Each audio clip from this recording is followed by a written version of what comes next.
आजादी के बाद पहली बार मेरी सरकार हेल्थ सेक्टर में होलिस्टिक अप्रोच के साथ काम कर रही है। आयुष्मान कार्ड से गरीबों को भी बड़े अस्पतालों में 5 लाख रुपए के मुफ्त इलाज की सुविधा दे रही है। मेरी सरकार ने नागरिकों को जागरूक बनाकर दुनिया की सबसे बड़ी महामारी को हराया है। 220 करोड़ से ज्यादा वैक्सीन डोजेस लगाकर दुनिया की सबसे बड़ी वैक्सीनेशन ड्राइव को सफल बनाकर दिखाया है। मेरी सरकार कल के लिए नए डॉक्टरों को तैयार करने पर प्रतिबद्धता से काम कर रही है। छात्र देश में ही पढ़ें, इसलिए MBBS सीटों में 97% की भारी बढ़ोतरी भी कर दी है। मेरी सरकार मिशन इंद्रधनुष के निशुल्क टीकाकरण से मां के साथ भावी पीढ़ियों की भी सुरक्षा कर रही है। तभी तो 2014 से 2019 के बीच जन्म के समय मां की मृत्यु दर में 20% की भारी गिरावट दर्ज हुई है। मेरी सरकार घर के पास ही टेस्टिंग और उपचार सुविधा देने के लिए देश भर में 1.5 lakh health and wellness centre खोल रही है।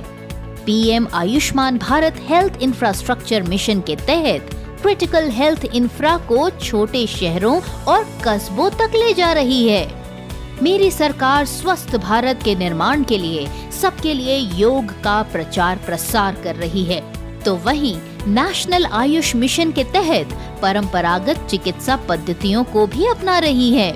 मेरी सरकार डिजिटल हेल्थ ID से नागरिकों को टाइमली हेल्थ केयर देने को प्रतिबद्ध है।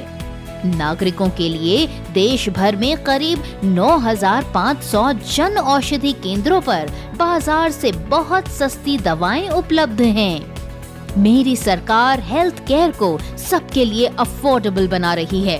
गरीबों और मिडिल क्लास का मेडिकल खर्च कम करके परिवारों में खुशियां ला रही है।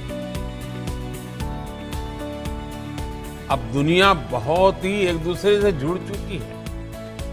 ये भारत को दुनिया का सबसे आकर्षक मेडिकल टूरिज्म डेस्टिनेशन बनाने के लिए बहुत बड़ा अवसर हमारे सामने है। सबका प्रयास से ही हम विकसित भारत में एक विकसित हेल्थ एंड वेलनेस इकोसिस्टम तैयार कर सकते हैं।